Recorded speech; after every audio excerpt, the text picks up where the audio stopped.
se consumará. Pronto vendrá, pronto vendrá, pronto vendrá. ¡Qué glorioso encuentro!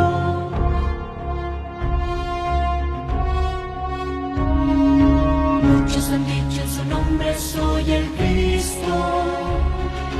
Guerras, rumores de guerras oímos ya. Pronto vendrá, sí, pronto vendrá. ¡Qué glorioso encuentro! Maranata, Cristo viene por su pueblo que fielmente le espero. Maranata, Cristo viene, falta poco para nuestra redención. Maranata, qué glorioso encuentro.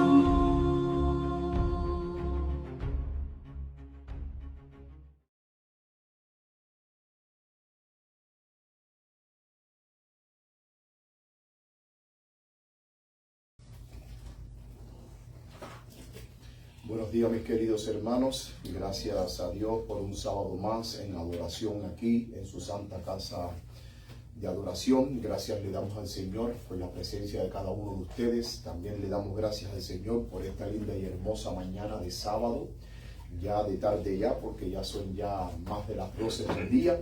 Pero gracias le damos al Señor porque hasta aquí nos ha traído bien para adorarle y para todos unidos poder escuchar su palabra. Gracias también le damos al Señor por los hermanos que nos siguen a través de las redes sociales.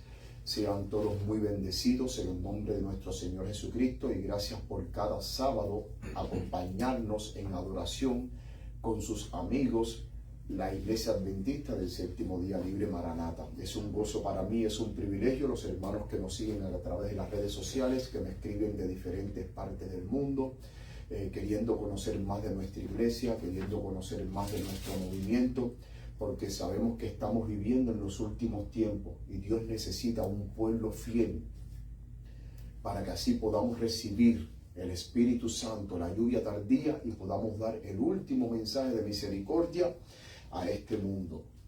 Hoy tenemos un tema muy especial, y el tema que hoy vamos a tener se titula La obra del juicio y la lluvia tardía. Hoy vamos a hablar acerca de la obra del juicio y también la lluvia tardía. Muy importante, el sábado pasado estuvimos hablando acerca de la profecía de Ezequiel 37, el valle de los huesos secos. Y hablamos cómo el Espíritu de Dios, de acuerdo a lo que leímos en este capítulo, a Ezequiel se le presentó un valle de huesos secos. ¿Y quién representa esos huesos secos? Primeramente, habíamos dicho, de acuerdo a lo que dice el Espíritu de Profecía, representan a aquellos que viven en delitos y pecados, que están muertos en delitos y pecados. Pero también estudiamos que la hermana White también lo aplicó al pueblo de Dios. ¿No es así? Y entonces, cuando Dios le dice a Ezequiel, profetiza sobre los huesos, y Ezequiel profetizó sobre los huesos, y todos los huesos se empezaron a unir, empezó a haber tendón, empezó a haber carne. Cuando Ezequiel miró, era un gran ejército en ese valle, pero aún todavía estaban sin vida. ¿Y qué fue lo que le dijo Dios a Ezequiel?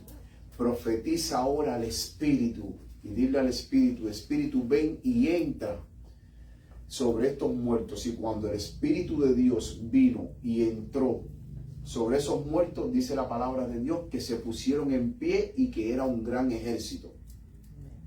Y entonces Dios le dijo a Ezequiel, estos valles de estos huesos secos representan la casa de Israel.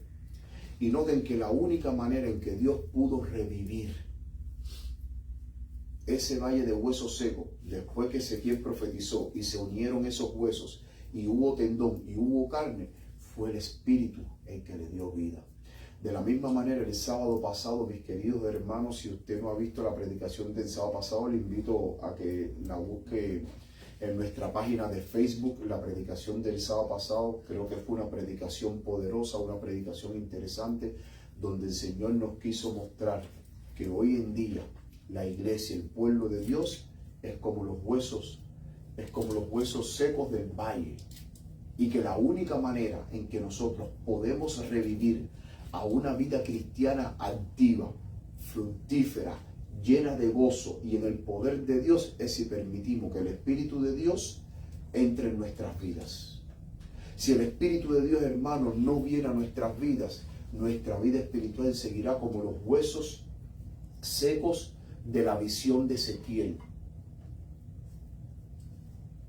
Y llegará un momento en que perderemos tanto interés en las cosas espirituales que terminaremos fuera de los caminos de Dios. Y una de las cosas muy importantes, mis queridos hermanos, que habíamos hablado el sábado pasado, es que hoy en día la gran cantidad de miembros que está perdiendo el pueblo de Dios en la iglesia, y lo veo cada vez que viene el otoño, la reunión de otoño de la iglesia, la asociación general, que ellos ponen los diagramas de cuántos bautizos al año y de cuántas pérdidas de miembros, la cantidad de miembros tan exorbitante que están perdiendo es porque no tenemos el Espíritu de Dios. Y habíamos dicho en la predicación pasada que en el santuario, cuando usted entraba al lugar santo, en la parte sur, ¿qué estaba? El candelabro. ¿Cuántos brazos tenía el candelabro? 7. ¿Qué significa el número 7? La obra perfecta de Dios. El candelabro representa la iglesia.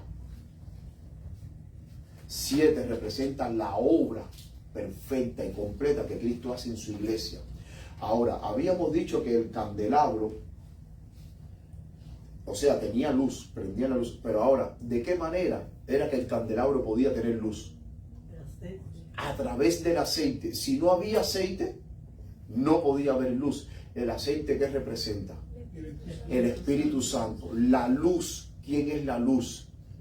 Cristo Jesús. Significa que la presencia de Cristo en tu vida es posible a través del Espíritu Santo.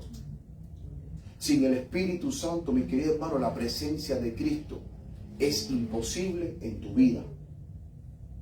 Y es por eso que la mensajera del Señor dice que el Espíritu Santo es el representante de Cristo aquí en la tierra. Y es el que glorifica a Cristo aquí en la tierra. El Espíritu Santo es el que mantiene viva la llama de la fe en nosotros. Pero sin el Espíritu Santo, al final, hermano, terminamos muertos como el valle de los huesos secos.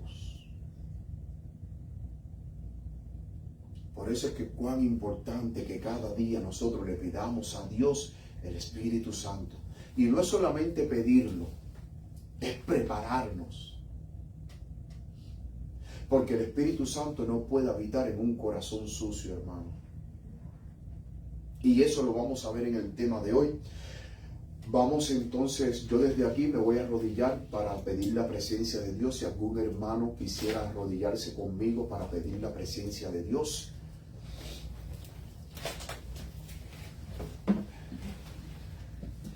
Querido Padre que estás en los cielos, en el nombre de nuestro Señor Jesucristo, ahora que vamos a abrir tu palabra, háblanos, Señor. Habla a tu pueblo, habla a tus hijos, Padre. Necesitamos escuchar tu palabra. Necesitamos, Padre querido, que tú nos llenes de tu Santo Espíritu.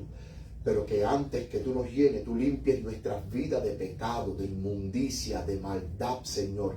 Y que nuestros corazones no estén divididos entre las cosas del mundo y las cosas eternas, Señor. Que nuestro corazón pertenezca solo a Cristo. Que nuestros pensamientos sean solo en las cosas eternas, Señor. Y que nuestra mirada la pongamos en Cristo Jesús. Ahora al abrir tu palabra, Señor, háblanos. Úsame, Padre querido. Usa mis labios. Usa mis cuerdas vocales, Señor. Que no sean mis palabras, sino sean tus palabras las que tú hables a través de mí, Señor. Tus hijos necesitan escucharte a ti, no necesitan escucharme a mí. Necesitan escuchar palabra de poder, palabra de bendición, palabra que toque profundamente en lo más recóndito de sus corazones y sus pensamientos, y que esa palabra pueda alumbrar sus vidas y pueda traer vida a nosotros, Señor. Quédate en medio nuestro y perdona nuestros pecados, Señor, y muévete con poder en medio nuestro, Señor. Ya que te lo imploramos en el nombre de Jesús. Amén. Amén. La obra del juicio y la lluvia tardía.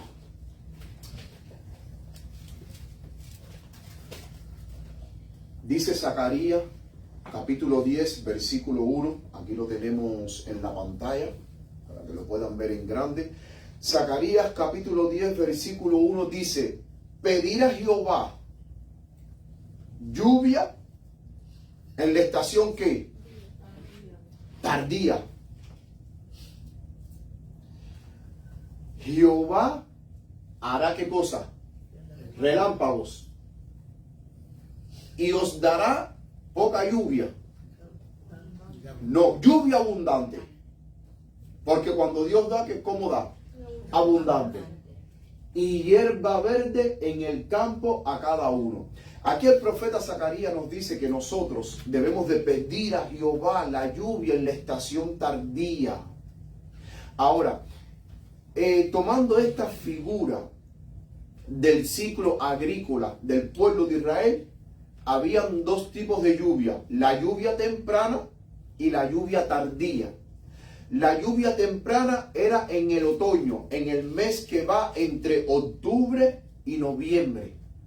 Ahora, ¿qué hacía esta lluvia temprana? Esta lluvia temprana, cuando caía, el terreno que estaba árido, la lluvia lo que hacía era ablandar el terreno. Y al mismo tiempo, el terreno que estaba árido, esta lluvia al ablandarlo, cuando usted sembraba la semilla, la lluvia temprana se encargaba, mis queridos hermanos, de hacer germinar esa semilla, de hacer crecer esa semilla. Esa era la función de la lluvia temprana. Ahora, la lluvia tardía era en el mes de la primavera, en el mes de marzo y abril. Ahora, ¿qué era lo que hacía la lluvia tardía? Madurar el fruto para recogerlo. La lluvia temprana hacía germinar la semilla, brotaba esa semilla, y ya después que daba fruto, la lluvia tardía lo que hacía era madurar el fruto para recogerlo. Para recoger después ese fruto maduro. Sin embargo, mis queridos hermanos, la lluvia temprana, como bien esto es tomado del ciclo agrícola del pueblo de Israel, la lluvia temprana se derramó ¿cuándo? En el Pentecostés. ¿Y qué es lo que el pueblo de Dios entonces debe de estar esperando en estos últimos tiempos que estamos viviendo? La lluvia tardía. Ahora, cuando nosotros vamos a la palabra de Dios, vemos que en Daniel 9:24 dice: 70 semanas están ¿qué? Determinadas, decretadas sobre tu pueblo y sobre tu santa ciudad. Esto es el ángel Gabriel explicándole la profecía de las 70 semanas a Daniel, que lo encontramos en el capítulo 9 de Daniel. Dice: para terminar la prevaricación y poner fin al pecado y expiar la iniquidad, para traer la justicia perdurable y sellar la visión y la profecía y ungir al santo de los santos. O sea, esta palabra aquí, santo de los santos, significa el comienzo del ministerio sumo sacerdotal de Cristo Jesús en el santuario celestial, pero en el lugar santo. En el lugar santo. Y noten, mis queridos hermanos, que aquí cuando vemos aquí el diagrama de las 2300 tardes y mañanas, pero vemos aquí las 70 semanas, que fue desde el 457 hasta ¿cuándo? Hasta el año 34. Fue las 70 semanas. 490 años. Desde el 457 hasta el año 34. ¿Qué pasó en el año 34? Fue el apedreamiento de Esteban. Y el pueblo de Dios empieza a ser dispersado y el evangelio pasa a los gentiles. El pueblo de Israel deja de ser la nación favorita de Dios. Eso fue en el año 34. Pero en el año 31, cuando Cristo muere, después que Cristo resucita, Él tuvo un encuentro con sus discípulos. Y después que Él tuvo un encuentro con sus discípulos, Él los lleva al monte de los olivos. Y desde allí Él es alzado, ¿hacia dónde? Hacia el cielo. ¿Fue alzado hacia dónde? Cielo. Hacia el cielo. Ahora, cuando Cristo fue alzado hacia el cielo, cuando Cristo llegó al cielo, Cristo fue entronizado en el cielo. Y eso está en el capítulo 4 y 5 del libro de Apocalipsis, que es la entronización de Cristo. Y una vez que Cristo es entronizado en el cielo y comienza su ministerio sumo sacerdotal en el lugar santo, Cristo envía el Espíritu Santo sobre la iglesia apostólica. Y ese derramamiento del Espíritu Santo está simbolizado, mis queridos hermanos, por la lluvia temprana. ¿Y cuáles fueron los resultados? Maravillosos. Si nosotros vamos al libro de Hechos de los Apóstoles, vemos ahí de que el resultado fue poderosísimo. Una iglesia llena del poder de Dios. Cristo en el año 31 ascendió al cielo. Fue entronizado. Y comenzó su ministerio sumo sacerdotal. Ahora, cuando nosotros vamos a la palabra de Dios, recordemos que en el santuario terrenal, el santuario fue inaugurado ¿con qué? Con sacrificio de animales, con sangre. Ahora, ¿cómo fue que el santuario celestial fue inaugurado? Con el sacrificio perfecto de Cristo Jesús. De la misma manera que en el santuario terrenal, el santuario, los servicios del santuario terrenal fueron inaugurados con sacrificio de animales, y ese sacrificio de animales, donde tomaron la sangre y rociaron al pueblo, rociaron al libro, el libro de la ley, rociaron al santuario como el nuevo, o sea, como el antiguo pacto, porque ese era el antiguo pacto donde Dios había hecho un pacto con el pueblo y ese pacto fue ratificado con la sangre de los animales. Ahora Cristo, que es ministro de un nuevo pacto, Cristo inicia su ministerio sumo sacerdotal en el cielo con su propia muerte en la cruz. De la misma manera que el cordero simbolizaba a Cristo en el santuario terrenal y tuvieron que matar un cordero para que con la sangre rociaran al pueblo, rociaran el santuario, rociaran el libro, rociaran a todos para que Dios ratificara su pacto. Ese pacto fue el antiguo pacto, pero ahora Cristo, sumo sacerdote, ratifica el nuevo pacto y su ministerio sumo sacerdotal en el santuario celestial cuando Él muere en la cruz del Calvario. Con su propia sangre, esa sangre que Él derramó, Él inicia, una vez que entra en el cielo, inicia, mis queridos hermanos, la obra diaria que se hacía en el lugar santo del santuario terrenal ahora Cristo, a partir del año 31 hasta 1844, Cristo iba a oficiar en el primer departamento del santuario celestial. Noten que miren lo que dice el libro de Hebreos.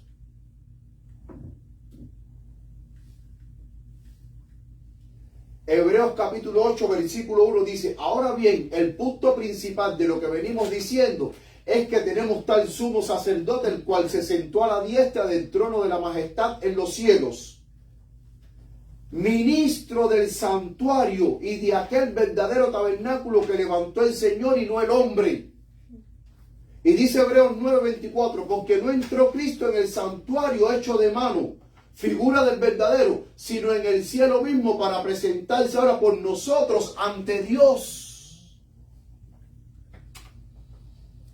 Y fue la muerte de Cristo, vuelvo y repito, el sacrificio de Cristo en la cruz del Calvario fue el inicio de su ministerio sumo sacerdotal en el santuario de los cielos, cuando él ascendiera al santuario de los cielos. Su sacrificio fue la inauguración. Vamos a la palabra de Dios en Hebreos capítulo 9. Hebreos capítulo 9. Miren lo que dice Hebreos capítulo 9. Versículo del 18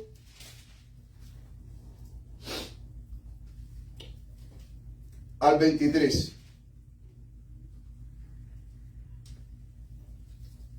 Dice Hebreos capítulo 9 del 18 al 23. De donde ni aún el primer testamento fue consagrado sin sangre, porque habiendo hablado Moisés todos los mandamientos de la ley a todo el pueblo, tomando la sangre de los becerros y de los machos cabríos con agua y lana de grana e hisopo, roció al libro y también a todo el pueblo, diciendo: esta es la sangre del pacto que Dios os ha mandado. Y además de esto, roció también con sangre el tabernáculo y todos los vasos del ministerio. Y casi todo es purificado según la ley con sangre, y sin derramamiento de sangre no hay revisión. O sea, aquí está hablando que la inauguración del santuario terrenal, sus actividades, ¿con qué fue iniciado? Con sacrificio de animales y con la sangre mezclada con agua. Moisés roció el pueblo, roció a los sacerdotes, roció al santuario, roció todo. Sin embargo, ahora el versículo 23 dice: fue pues necesario que las figuras de las cosas celestiales fuesen purificadas con estas cosas, pero las cosas celestiales mismas con mejores sacrificios que esto. Y entonces el versículo 24 que acabamos de leer dice: porque no entró Cristo en el santuario hecho de mano, figura del verdadero, sino en el cielo mismo, para presentarse ahora por nosotros ante Dios. Amén. La preciosa sangre de Cristo en la cruz del Calvario inauguró el santuario celestial, y tan pronto como Cristo inauguró el santuario celestial y se puso sus ropas sumos sacerdotales, envió en respuesta de la oración ferviente de los discípulos, que estuvieron 10 días orando. Después de esos 10 días, ¿qué fue lo que Dios envió? La promesa del Padre, el Espíritu Santo. Pero noten que los apóstoles, mis queridos hermanos, tuvieron que hacer una obra. ¿De qué? De limpieza de sus vidas. Ellos tuvieron que limpiar sus vidas. Ellos tuvieron que confesar sus pecados, arrepentirse. Ellos tuvieron que hacer una obra de reforma en sus vidas. Tuvieron que humillarse delante de Dios y vaciarse de todo orgullo, de todo egoísmo, despojarse de todo pecado para que Dios los pudiera llenar con su Santo Espíritu.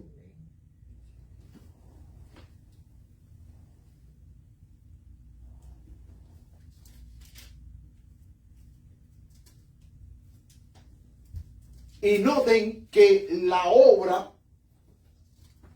que hizo la Iglesia Apostólica fue una obra tan poderosa, mis queridos hermanos, que cuando nosotros leemos aquí en el libro de Apocalipsis, capítulo 6, versículo 2,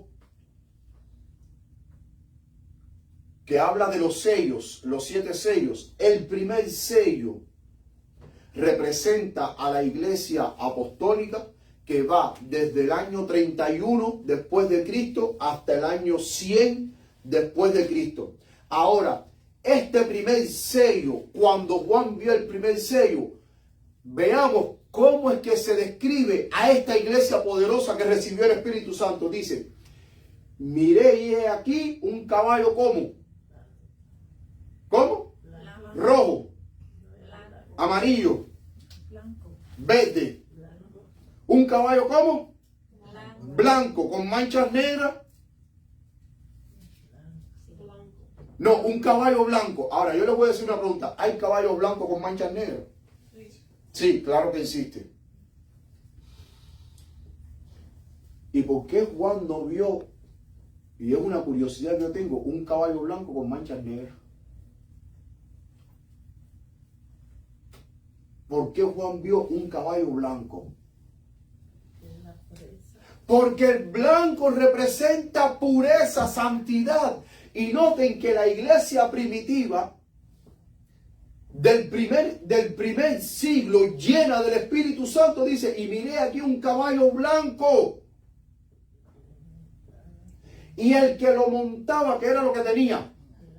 Un arco. ¿Un arco qué cosa es? Es un instrumento de guerra. Y le fue dada ¿qué cosa? Una corona. Mis queridos hermanos, cuando Cristo venga, ¿qué es lo que Cristo va a seguir en nuestras cabezas? Las coronas. ¿Y qué representa la corona? Representa victoria.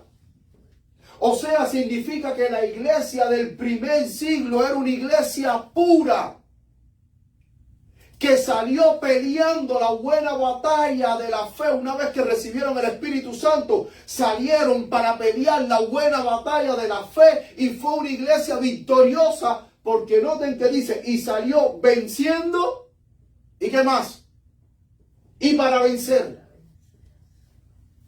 ¿Y por qué la iglesia salió venciendo y para vencer? Porque la iglesia había recibido la promesa.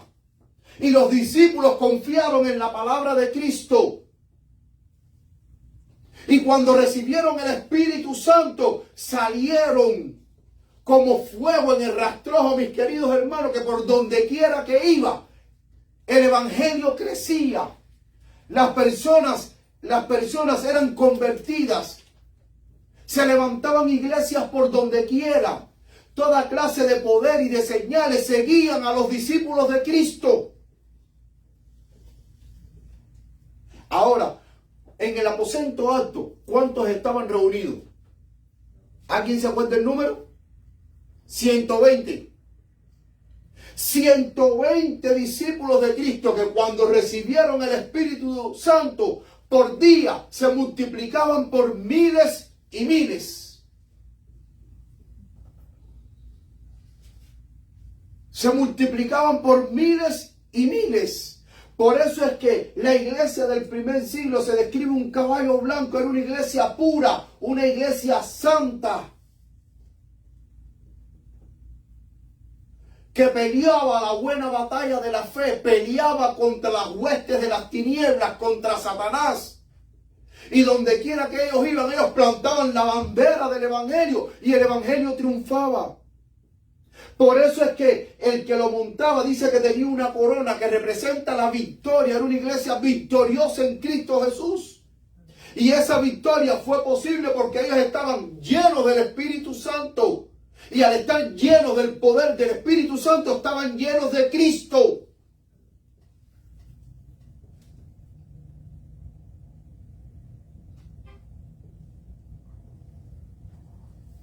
Miren lo que dice la mensajera del Señor. Hechos de los Apóstoles, página 31, párrafo 4. La ascensión de Cristo al cielo fue la señal de que sus seguidores iban a recibir la bendición prometida. Habían de esperarla antes de empezar a hacer su obra. ¿Qué debían de esperar antes de hacer la obra? De evangelizar. ¿Qué era lo que debían de esperar? La bendición, ¿qué era lo que debían de esperar? La promesa de ¿qué? Del derramamiento del Espíritu Santo. Dice, cuando Cristo entró por los portales celestiales, fue entronizado en medio de la adoración de los ángeles. Eso lo podemos encontrar en Apocalipsis capítulo 4 y capítulo 5. Ahí se habla de la entronización de Cristo en el cielo. Tan pronto como esta ceremonia hubo terminado, el Espíritu Santo descendió sobre los discípulos en abundantes raudales, y Cristo fue de veras glorificado con la misma gloria que había tenido con el Padre desde toda la eternidad. El derramamiento pentecostal era la comunicación del cielo de que el Redentor había iniciado, ¿qué cosa? Su ministerio, ¿qué? Celestial. En el santuario celestial, ¿en qué departamento? ¿En qué departamento? En el primer departamento, hermanos. En el lugar santo. De acuerdo con su promesa, había enviado el Espíritu Santo del cielo a sus seguidores como prueba de que como sacerdote y rey había recibido toda autoridad en el cielo y en la tierra, y era el ungido sobre su pueblo. O sea, la lluvia temprana cayó en la iglesia apostólica tan pronto como Cristo en el año 31 ascendió al cielo e inició su ministerio sumo sacerdotal. El comienzo de su ministerio sumo sacerdotal en el lugar santo marcó el derramamiento de la lluvia temprana, pero ahora falta otro derramamiento. Como lo leímos en el libro de Zacarías capítulo 10 versículo 1. Y el que falta ahora es la lluvia tardía. El que falta ahora, ¿qué es, mis queridos hermanos? La lluvia tardía. Y mis queridos hermanos, cuando nosotros vamos a la palabra de Dios, el mensaje de Apocalipsis 14, versículo 7, que es el mensaje del primer ángel. El mensaje de Apocalipsis 14, 7, el mensaje del primer ángel, ese mensaje es un mensaje que nos prepara para recibir la lluvia tardía. Vamos a Apocalipsis 14, 7. ¿Qué dice Apocalipsis 14, 7? Diciendo a gran voz que temer a Dios y darle gloria. Y darle gloria. Porque la hora de su juicio llegó. Y adorad a aquel que hizo el cielo y la tierra, El mar y la fuente de las aguas. Noten que este mensaje del primer ángel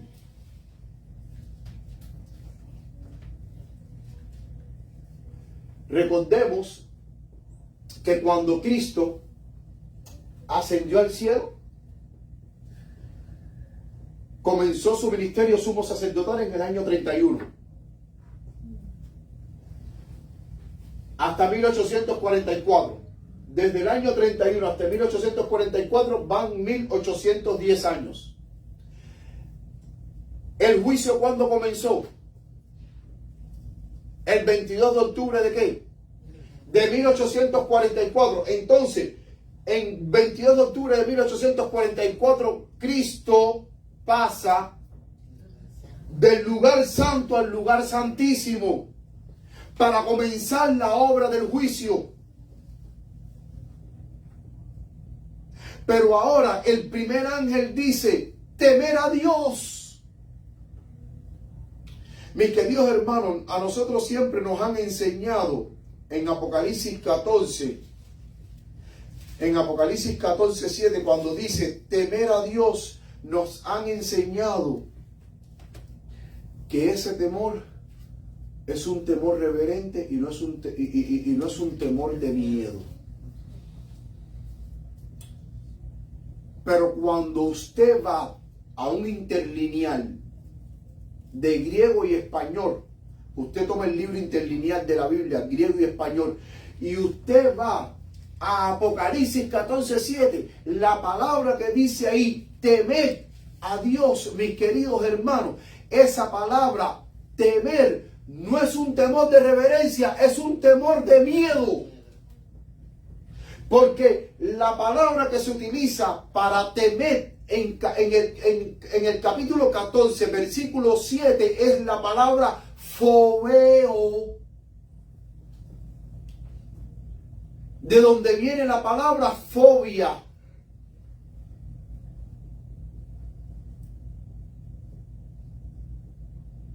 Y esa palabra es miedo. No es un temor reverente. Sí, nosotros tememos a Dios de una manera reverente, pero es miedo. ¿Y por qué miedo? Porque ahora en 1844, el 22 de octubre, comienza una obra especial de juicio, donde el pueblo de Dios está juzgado y donde en este juicio se decide qué nombres permanecen en el libro de la vida y qué nombres van a ser borrados del libro de la vida.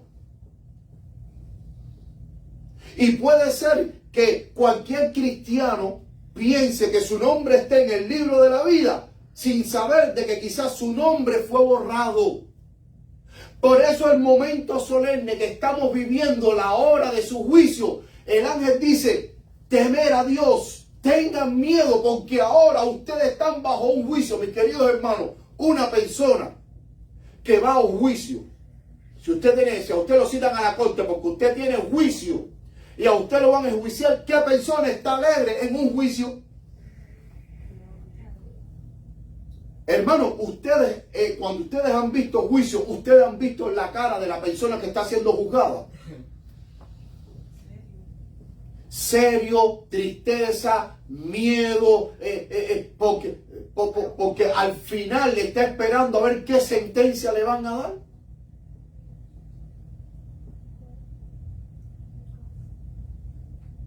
Y entonces cuando dice temer a Dios y darle gloria, el apóstol Pablo dice que si coméis o bebéis o hacer otra cosa, hacerlo todo ¿para qué?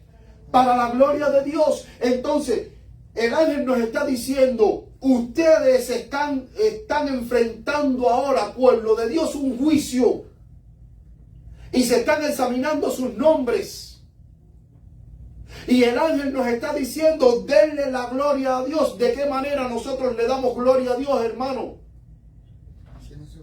Haciendo su voluntad. Cuando vivimos en obediencia, cuando vivimos en santidad, cuando vivimos reflejando las virtudes de aquel que nos llamó de las tinieblas, su luz admirable, le estamos dando gloria a Dios. Y el mensaje del juicio es un mensaje que nos hace un llamado, porque si al comienzo del ministerio de Cristo, sumo sacerdotal en el cielo, en el año 31 cuando Él ascendió, Él derramó el Espíritu Santo sobre una iglesia, su iglesia apostólica, una iglesia poderosa. Ahora en este tiempo final, antes que Cristo concluya el juicio investigador, Cristo va a derramar la lluvia tardía sobre su iglesia. Y como dice Zacarías capítulo 10 versículo 1, va a ser lluvia abundante. Mucho más abundante que lo que fue en el año 31 cuando Cristo derramó la lluvia temprana sobre la iglesia apostólica. Entonces el mensaje del juicio me dice a mí, el mensaje de Apocalipsis 14:7, no solamente me prepara para el juicio, sino me prepara para recibir la lluvia tardía, porque la única manera en que yo le doy la gloria a Dios es viviendo la vida que Dios le agrada. Y si yo vivo en santidad, en victoria sobre el pecado, si yo vivo de acuerdo a los principios de la palabra de Dios, entonces usted va a recibir la lluvia tardía.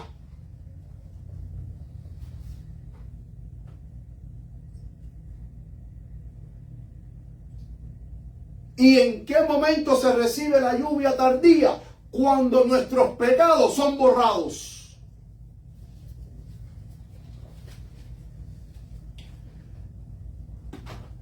Y eso lo dice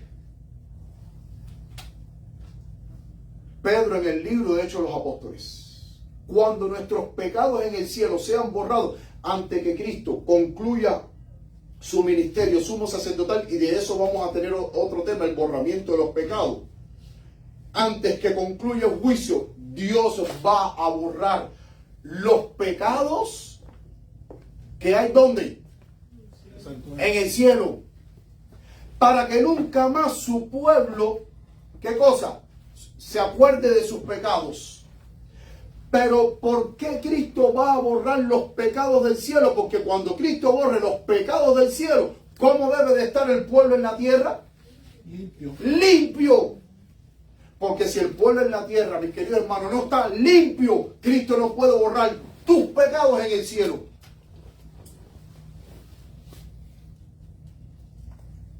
Por eso es que el mensaje del primer ángel, mis queridos hermanos, el ángel está anunciando, teman a Dios. Y les voy a decir algo. En el día del Yom Kippur,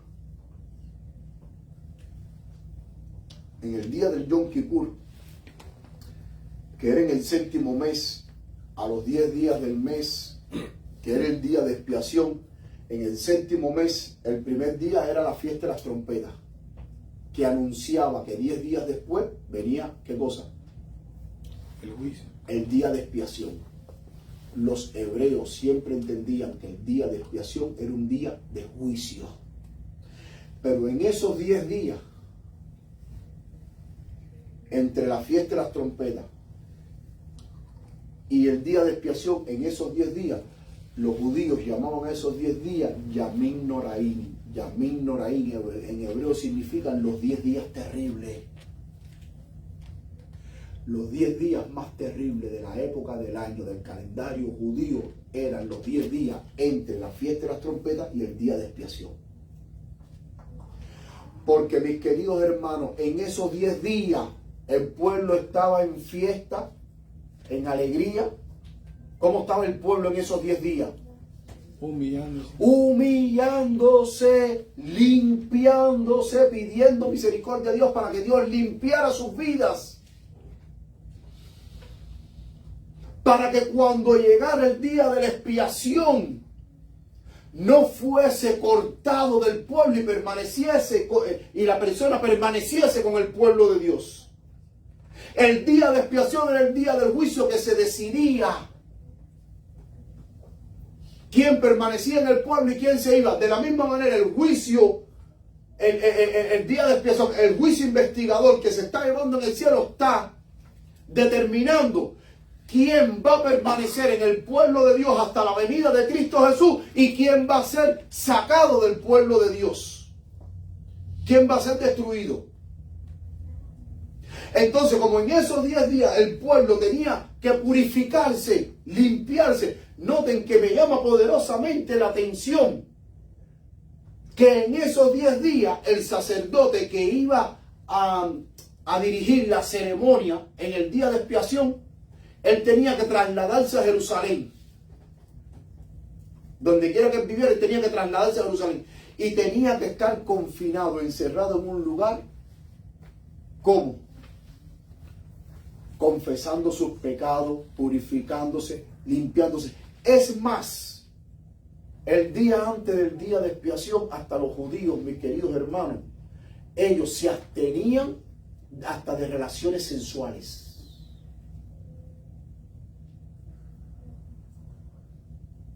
Como símbolo de que al siguiente día, del día de expiación, cuando comenzara el día de expiación, ellos se mantuvieran limpios y puros.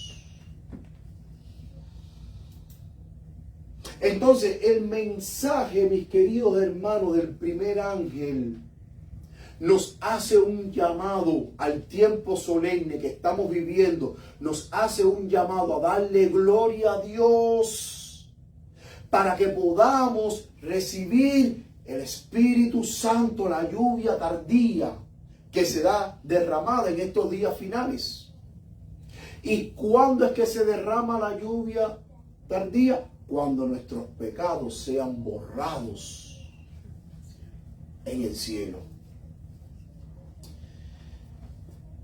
Miren lo que dice el libro de Hechos de los Apóstoles. El libro Hechos de los Apóstoles. Oh, me pasé, creo.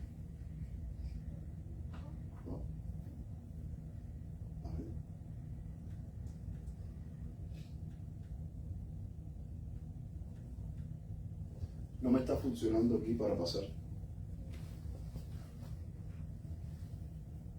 Miren, cuando los pecados en el cielo sean borrados, cuando los pecados en el cielo sean borrados, miren cómo tiene que estar el pueblo de Dios aquí en la tierra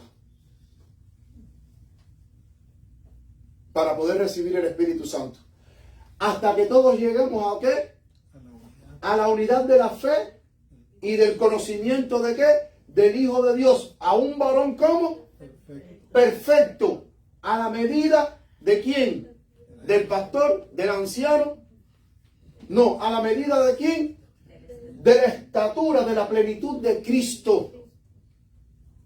Cuando Cristo borre los pecados en el santuario celestial, que borre los pecados del pueblo de Dios, el pueblo aquí en la tierra tiene que haber llegado a este nivel. Tiene que haber llegado, mis queridos hermanos, a ese nivel. Miren. Seguimos en la siguiente diapositiva. Miren lo que dice Hechos 3:19. Así que arrepentidos y convertidos para que sean ¿cómo? Borrados vuestros pecados. ¿Y cuándo es que va a ser borrados nuestros pecados? En el juicio investigador, antes de que Cristo concluya la obra, se borran los pecados. Se derrama la lluvia tardía y el pueblo de Dios sale victorioso, lleno del poder de Dios para terminar la obra. Dice, así que arrepentíos y convertíos para que sean borrados ¿qué? Vuestros pecados. Y una vez que hayan sido borrados nuestros pecados, ¿qué es lo que va a venir? Para que vengan de la presencia del Señor tiempos de refrigerio. Estos tiempos de refrigerio, mis queridos hermanos, la mensajera del Señor lo identifica como la lluvia tardía. ¿Cómo? La lluvia tardía. Pero noten que para que nuestros pecados sean borrados, ¿qué tenemos que hacer? Arrepentirnos. ¿Y qué más? Y convertirnos. Porque recordemos, y vuelvo y repito, y vamos a la cita anterior de Efesios 4:13, para que nuestros pecados sean borrados y recibir el refrigerio del Señor, tenemos que haber llegado a la unidad de la fe y del conocimiento del Hijo de Dios, a un varón perfecto a la medida de la estatura, de la plenitud de Cristo.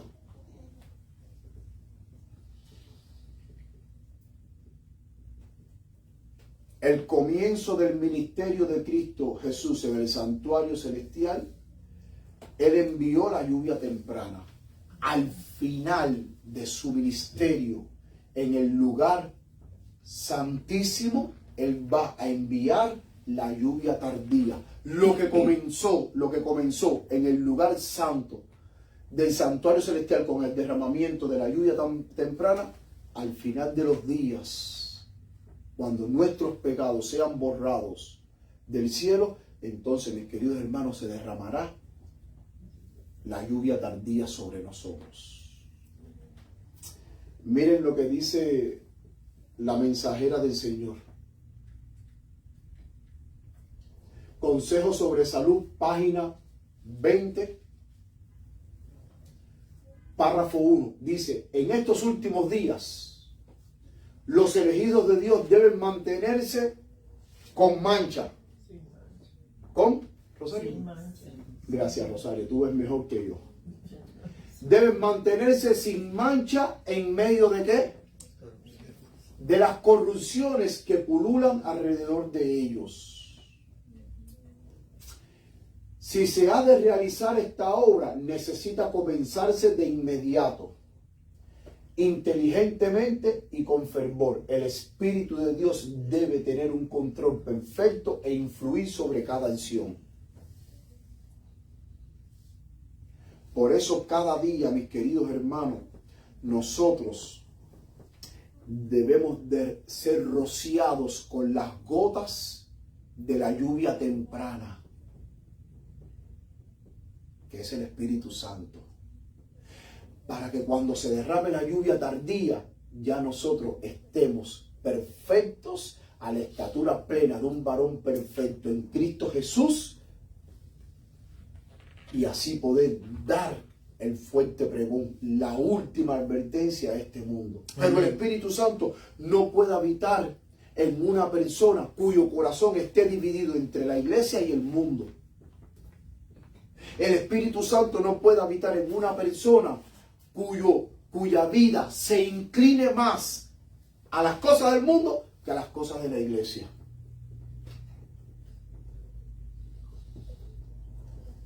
Por eso es que dice que en estos últimos días los elegidos de Dios deben mantenerse sin mancha en medio de las corrupciones que pululan alrededor de ellos.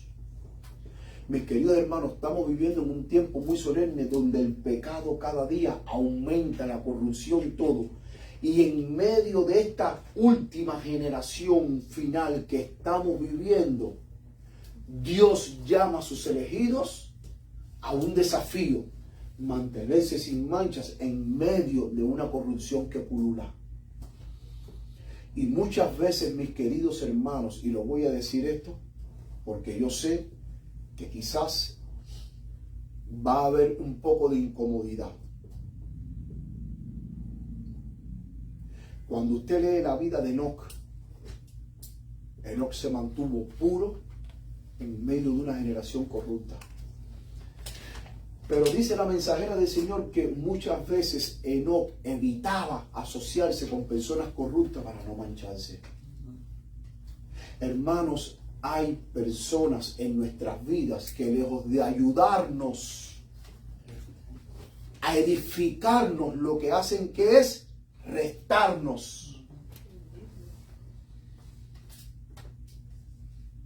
Y no solamente, mis queridos hermanos, estoy hablando de nuestros familiares o de nuestros amigos o de personas inconversas, sino que también aún estoy hablando dentro del pueblo de Dios.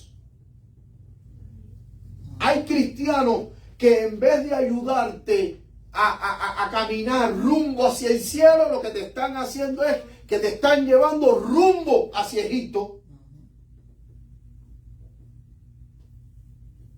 Y hay momentos en nuestras vidas, mis queridos hermanos, en que nosotros debemos de sentarnos y analizar y decir: si el hermano Hermenegildo es un hermano que no me está ayudando en mi consagración al Señor, que no me está ayudando a llegar al cielo, y lo que está haciendo es ayudándome a que yo vaya a Egipto, pues entonces el hermano Hermenegildo, por mucho que yo me sienta al lado de él de la iglesia, yo me separo de él. Porque lo que tenemos que buscar, mis queridos hermanos, es gente que nos ayuden, gente que nos apoyen, gente que en un momento determinado, cuando tú estés caído, venga el hermano y te levante y te diga: vamos en el nombre de Jesús a caminar juntos, y aunque tú no puedas más, ese hermano está contigo caminando al lado hacia el reino de los cielos. Amén. Porque nuestras ropas, mis queridos hermanos, debemos de mantenerla blanca. No podemos mancharlas. Y hay momentos en la vida, y vuelvo y lo repito, en que nosotros debemos de sentarnos y analizar y ver quién es la persona que nos está ayudando en nuestra edificación espiritual y quién es la persona que no me está ayudando a mí y que lo que me está haciendo es jalándome para el mundo. No, yo no quiero ese tipo de hermanos. Yo quiero el hermano que ore por mí. El hermano que cuando yo tengo un problema, el hermano me sepa escuchar y me diga: voy a orar por ti.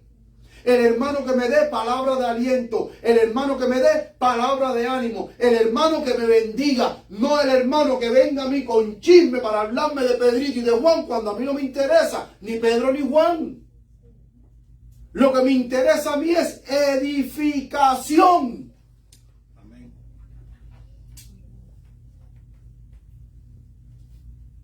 Lo que me interesa a mí es progresar en la vida cristiana. Amén. Y yo no puedo subir 3 escalones en la vida cristiana y después descender 5 para abajo porque no estoy haciendo nada. O vamos para arriba o vamos para abajo.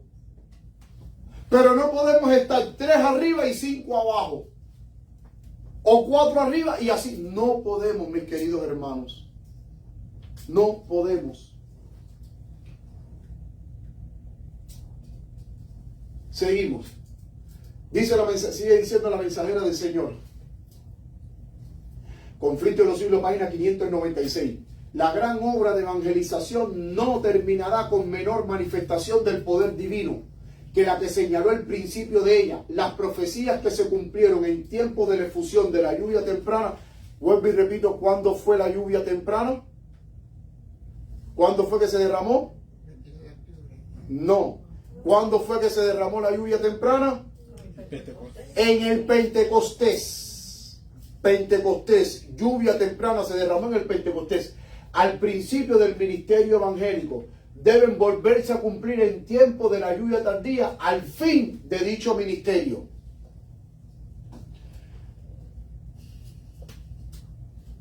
Esos son los tiempos de refrigerio. Ahora aquí la hermana White está aludiendo al texto que nosotros leímos en Hechos capítulo 3, donde Pedro dice: arrepentíos y convertíos para que sean borrados vuestros pecados y vengan tiempos de refrigerio del Señor. Dice, esos son los tiempos de refrigerio en que pensaba el apóstol Pedro cuando dijo: así que arrepentíos y convertíos para que sean borrados vuestros pecados, pues que vendrán los tiempos de refrigerio en la presencia del Señor y enviará Jesucristo. Amén. Lluvia tardía. Cuando Dios envíe la lluvia tardía, mis queridos hermanos, y concluya la obra de evangelización, Cristo va a venir. Amén. Por eso es que cuán importante, y lo decía en el tema del sábado pasado, hay muchos que hoy en día están preocupados que si la ley dominical, que si Donald Trump, que si Putin, que si Rusia, que si Maduro por allá, que si lo capturaron, que si ahora Groenlandia, que si la profecía se está cumpliendo, que Trump se está volviendo el emperador del mundo. Hermano, es bueno ver las noticias y yo no estoy en contra de ver las noticias. Y hay muchos hermanos que están creando una sensación que ahora sí, que ahora este año si viene la ley dominical, que esto, hermano, antes que venga la ley dominical, no sienta tanta preocupación por la ley dominical va a venir. La preocupación del pueblo de Dios ahora es limpiar mi vida. Amén. Para yo recibir la lluvia tardía, porque cuando yo reciba la lluvia tardía, ya automáticamente yo recibí el sello de Dios. Amén. Y una vez que reciba el sello de Dios, no importa si va a venir la imagen de la bestia, la ley dominical, la persecución, se va a cerrar la gracia, van a venir las 7 plagas de Dios. Pero antes de yo preocuparme en los eventos futuros, yo tengo que preocuparme hoy por recibir la lluvia tardía. Porque sin la lluvia tardía yo no puedo enfrentar los eventos futuros con la protección de Dios. Pero si yo recibo la lluvia tardía, ya yo estoy sellado para vida eterna y puedo enfrentar lo que venga con la confianza de que Dios va a estar conmigo.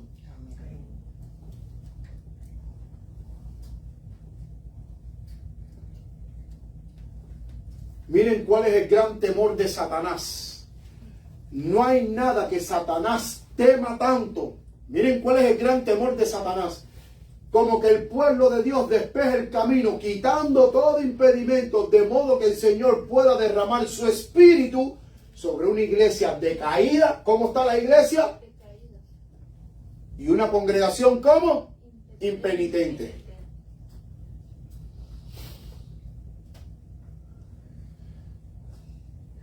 Cada tentación, cada influencia opositora, ya sea manifiesta o secreta, puede ser resistida con éxito. Y ahora ella alude a Zacarías 4:6, que es un texto mío favorito. No con ejército ni con fuerza, sino con mi espíritu, ha dicho Jehová de los ejércitos.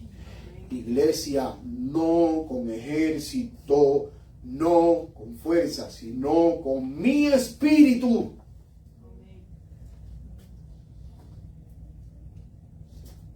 Ha dicho Jehová de los ejércitos. Amén.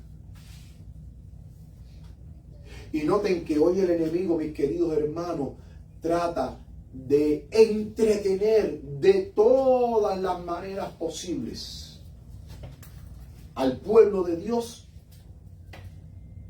para que el pueblo de Dios, en lo que menos piense, sea el despejar el camino y todo impedimento para recibir el Espíritu Santo. Porque ese es el gran temor de Satanás.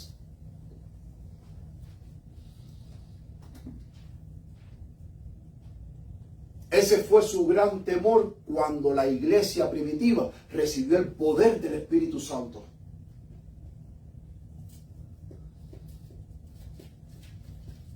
Y fue una iglesia, como ya lo leímos aquí, en Apocalipsis capítulo 6, en el primer sello. ¿Cómo fue simbolizada la iglesia primitiva del primer siglo? Un caballo blanco, y el que lo montaba, ¿qué era lo que tenía en su mano? Un arco. ¿Y qué le pusieron en su cabeza? Una corona. Y salió como venciendo y para vencer. No salió siendo derrotado, porque en una batalla, cuando usted en una batalla, usted no sabe si va a ganar o va a vencer. Hay incertidumbre. No, Juan dice que esa iglesia poderosa salió venciendo y para vencer. Por eso es que Satanás teme de que el pueblo de Dios despeje el camino, porque sabe que el pueblo de Dios, y lo vamos a hacer, y en el nombre de Cristo Jesús va a haber un pueblo poderoso lleno del Espíritu Santo que va a salir para vencer. Va a salir, mis queridos hermanos, para vencer. Va a salir para vencer. Por eso es que él tiene miedo. Porque él sabe muy bien que una iglesia que reciba, miren, yo les voy a decir esto y se lo voy a decir así, porque me gusta hablar claro. Y lo vimos en la predicación pasada. Una iglesia que no tenga el Espíritu Santo, que fue lo que dijo Charles Spurgeon, que era en la tierra una maldición. Que mejor cerrar las puertas y que era mejor cerrar las puertas de la iglesia y que cada miembro fuese para su casa e implorar a Dios por misericordia. ¿Por qué? Porque cuando la iglesia no tiene el Espíritu de Dios, la que la domina es Satanás, y es una iglesia soñolienta. Y es una iglesia que promueve más el pecado y lo mal hecho que no la verdad de Dios. Entonces, Satanás sabe que la única manera en que una iglesia que esté bajo su poder rompa ese ensalmo, rompa esas cadenas, es cuando los miembros se arrodillan y se arrepienten delante de Dios para recibir el Espíritu Santo. Es una iglesia que queda bajo el poder de Dios y ya Satanás no tiene control sobre esa iglesia. Satanás no tiene control sobre ese hijo de Dios que está lleno del Espíritu Santo.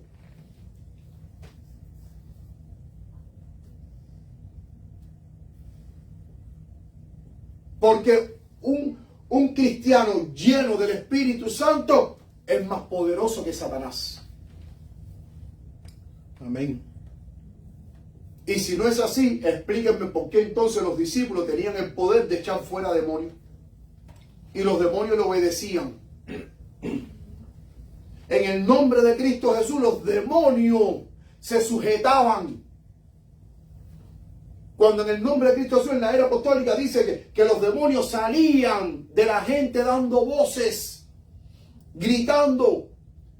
Porque cuando llegaban los discípulos de Cristo llenos del Espíritu Santo, decía: en el nombre de Cristo Jesús, te ordeno que salga de esa persona, y el demonio tenía que salir.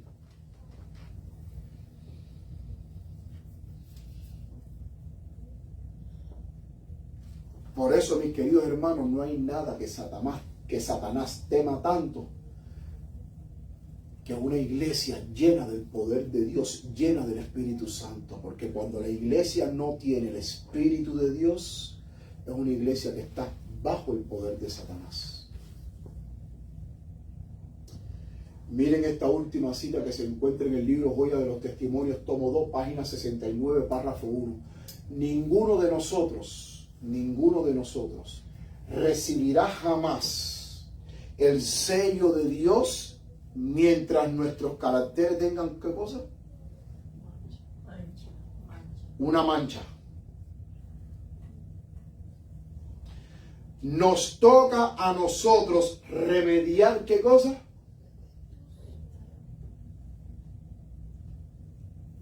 ¿Qué es lo que nos toca a nosotros? Porque les voy a decir algo. Cuando el Espíritu Santo se derrame en la lluvia tardía, Él no le va a arreglar ningún defecto de carácter que usted no haya vencido en el nombre de Jesús. Nos toca a nosotros remediar los defectos de nuestro carácter. ¿Y qué más? Limpiar el templo del alma. Fíjense como dice, no de alguna contaminación, de toda contaminación. Entonces, fíjense, cuando remediemos los defectos de carácter y limpiemos el templo del alma de toda contaminación, ¿qué va a pasar?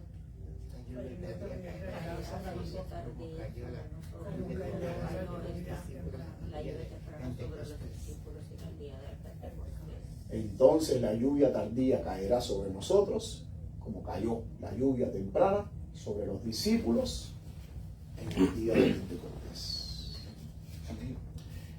Es por eso, mis queridos hermanos, el mensaje del primer ángel anuncia la solemnidad del juicio. También nos dice que debemos de prepararnos y limpiar nuestras vidas para que nuestros nombres permanezcan en el libro de la vida, nuestros pecados sean borrados y entonces recibamos la lluvia tardía.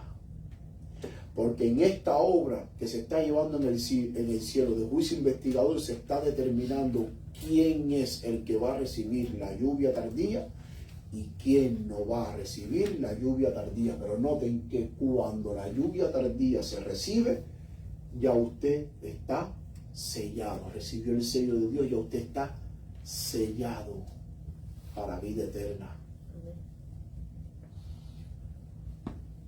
Quizás usted dirá, pastor, ¿y será posible limpiar el templo del alma de toda contaminación? Claro que es posible. ¿Saben por qué es posible? Porque la palabra de Dios me dice que hay un remanente en el tiempo del fin, Apocalipsis 12:17, que guarda los mandamientos de Dios y tienen la fe de Jesús, que van a recibir el sello de Dios y van a recibir la lluvia tardía. La imposibilidad no radica de parte de Dios, la imposibilidad está de nuestro lado, que muchas veces no tenemos la suficiente fe como para creer que en el nombre de Cristo Jesús sí podemos limpiar el templo de toda alma, porque siempre nos han metido en la mente de que usted va a seguir pecando hasta el día en que Cristo venga. Y siempre eso se nos ha dicho y lo hemos escuchado en predicaciones. Y yo creo que es hora, mis queridos hermanos, que nosotros de nuestra mente nos saquemos ese chip equivocado que nos introdujeron y nos pongamos en la mente el chip correcto que dice que en el nombre de Cristo Jesús usted puede limpiar el templo de toda alma para recibir la lluvia tardía y ser sellado con el sello de Dios. Nosotros no somos menos que Pedro, ni menos que Pablo, ni menos que Esteban. Nosotros somos hijos de Dios, al igual que lo fueron ellos, y ellos fueron llenos del poder de Dios. Amén. Y todos ellos, esa iglesia poderosa, llena del Espíritu Santo, Pedro, Juan, Esteban, Felipe, todos ellos están sellados para vida eterna. Pero pastor, yo no puedo, claro, por tus propias fuerzas, imposible. ¿Qué dice Filipenses 4:13? ¿Te das cuenta que ahí está el secreto? Claro que tú no puedes, nunca vas a poder. El secreto está en Cristo. Todo lo puedo en Cristo que me fortalece. Cuando la iglesia de Dios entienda que por fe podemos recibir el Espíritu Santo, reclamemos la promesa de la lluvia tardía, la iglesia de Cristo va a ser otra. No va a ser una iglesia muerta, va a ser una iglesia viva. No va a ser una iglesia triste, va a ser una iglesia gozosa. No va a ser una iglesia débil, va a ser una iglesia poderosa. Pero hay que creer. Porque si los apóstoles hace 2000 años más atrás, ellos creyeron en la promesa y se mantuvieron 10 días orando, nosotros también podemos creer en la promesa y mantenernos orando hasta que recibamos la bendición del Señor. Que el Señor les bendiga, mis queridos hermanos, que el Señor les guarde, es mi sincero deseo, y permita a Dios que nuestras mentes de ahora en adelante sean ocupadas, fíjense, sean ocupadas con el tema de la lluvia tardía y la importancia de llegar a recibir esta gran bendición, la lluvia tardía. Pero recuerden que para recibir la lluvia tardía, el templo del alma tiene que estar limpio. Que el Señor les bendiga, que el Señor les guarde. Vamos todos ahora puestos de pie a cantar el himno final.